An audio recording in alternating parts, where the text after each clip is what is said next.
अगर धृतराष्ट्र ने महाभारत को संजय की नजर से ना देखा होता तो क्या होता? संजय को कैबिनेट मान लिया जाए। जाहिद ने मेरा हासिल ईमान नहीं देखा, रुख पे तेरी जुल्फों को परेशान नहीं देखा। तो जो परेशानियां हैं, जो दिक्कतें हैं, वो अगर रिफ्लेक्ट होती हैं सर, तो एक कलेक्टिव विल उस पर काम करेगा सर। दुनिया की कोई ऐसी समस्या नहीं है जिसको हम लोग साझा रूप से हल नहीं कर सकते हो। ये पक्ष विपक्ष का मामला नहीं है। उस संदर्भ में ये बात मैं कह रहा था सर। 17 घंटे तक कोई आधिकारिक पुष्टि नहीं होती है तो अफवाह फैलती है सर। मैं सोच रहा था कल जब बातचीत शुरू हुई, खड़गे साहब बोल रहे थे, बाकी लोग, मैं सोचा कि इतनी देर में नेहरू जी नहीं आए, तो नेहरू जी भी आ गए। लाशों के आंकड़े पे तेरा वाला मेरा वाला, ये लोग कितने चोटिल होते होंगे समझिए सर। धार्मिक देश है हम, हजारों साल से धर्मांधता नई चीज है। डेली देखो, हर घंटे कोई बाबा आ रहे हैं, उनसे भिड़ने के लिए किसी मौलाना को भिड़ा दिया। ये परिपाटी संविधान के दृष्टिकोण से भी बंद होनी चाहिए। और ये जो प्रोडक्शन फैक्ट्री रिलीजियस बाबाओं की आ गई है सर, इसके उत्पादन पर भी रोक लगनी चाहिए। ईश्वर को क्यों ठग रहे हैं? वीवीआईपी दर्शन, ईश्वर के समक्ष भी ये बात होगी कि एक जनसाधारण का दर्शन, एक वीवीआईपी दर्शन। कोई वीवीआईपी दर्शन किसी मंदिर में, किसी दरगाह में नहीं होगा। माननीय श्री मनोज कुमार झा जी। शुक्रिया उपसभापति महोदय, बहुत बहुत धन्यवाद आपका। इस अवसर पर मैं महामहिम के अभिभाषण पर अपनी बातें अपने दल की ओर से रखने के लिए खड़ा हुआ हूं। सर, महामहिम के अभिभाषण की परिपाटी से हम सब वाकिफ हैं। इसी सरकार ने नहीं, हर सरकार, उनकी कैबिनेट अभिभाषण तैयार करती है।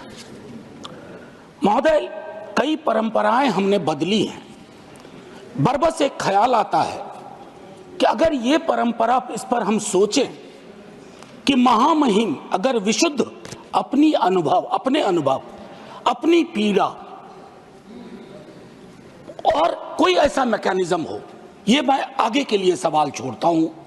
क्योंकि मैं आज सुबह सोच रहा था, माननीय उपसभापति महोदय, अगर धृतराष्ट्र ने महाभारत को संजय की नजर से ना देखा होता तो क्या होता?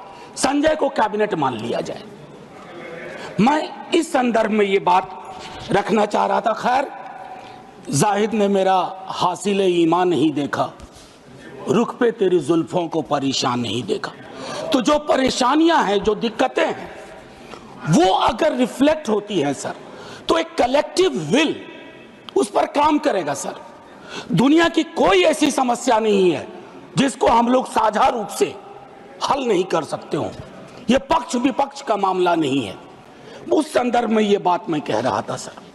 ये अवसर है, महाकुंभ में जो जाने गई हैं, मैं उनके लिए श्रद्धांजलि व्यक्त करता हूं अपने सभी साथियों की ओर से।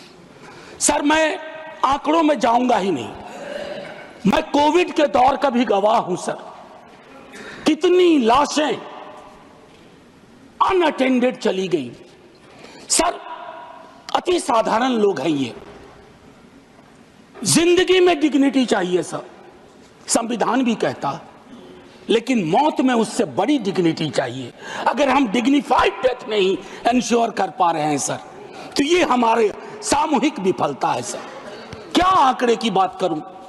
मैं जानता हूं, मुझे फोन आते हैं, आपको भी आते होंगे कि फलनवा वो गया है, कोई खबर नहीं लग रही है, फोन नहीं लग रहा है। वो व्यग्रता, वो चिंता सर तब बढ़ जाती है ना, जब 17 घंटे तक कोई आधिकारिक पुष्टि नहीं होती है तो अफवाह फैलती है सर।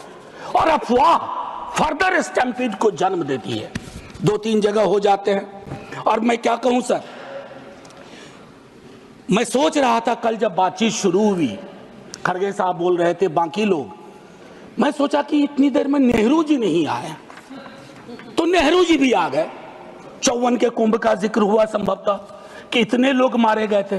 सर ये लाशों के आंकड़े पे तेरा वाला मेरा वाला, ये लोग कितने चोटिल होते होंगे समझिए सर। मैं आपके माध्यम से ये कहना चाहता हूं। और एक और चीज सर, इसके लिए भी मैंने, माननीय नड्डा साहब थे उस दिन ऑल पार्टी मीटिंग में, प्रहलाद जी भी थे, मैंने एक बात कही थी सर, इस देश में धर्मांधता और धार्मिकता का फर्क मिटता जा रहा है। धार्मिक देश है हम, हजारों साल से धर्मांधता नई चीज है। डेली देखो हर घंटे कोई बाबा आ रहे हैं, उनसे भिड़ने के लिए किसी मौलाना को भिड़ा दिया, वो ग्रह नक्षत्र देख के बता रहे हैं कभी नहीं नहाया तो कोई पाप नहीं धुलेगा। सर ये परिपाटी संविधान के दृष्टिकोण से भी बंद होनी चाहिए। और ये जो प्रोडक्शन फैक्ट्री रिलीजियस बाबाओं की आ गई है सर, इसके उत्पादन पर भी रोक लगनी चाहिए। सर दिक्कत क्या है, प्लीज बैठकर सर, बैठकर बात नहीं, आप आपस में बैठकर बात नहीं प्लीज। सर मैंने उसके कहा था कि हर धर्म के अंदर इस तरह के सुपरस्टिशन जन्म हो रहे हैं। और मैं एक और बात कहता हूं सर, ईश्वर को क्यों ठग रहे हैं? वीवीआईपी दर्शन, ईश्वर के समक्ष भी ये बात होगी कि एक जनसाधारण का दर्शन, एक वीवीआईपी दर्शन। सर ये संविधान सबसे मजबूत चीज है। पॉलिटिकल पार्टीज कलेक्टिव विल है, कोई भी वीवीआईपी दर्शन किसी मंदिर में, किसी दरगाह में नहीं होगा। अमर उजाला जीवांजलि के सारथी की मदद लें और महाकुंभ में स्नान जरूर करें।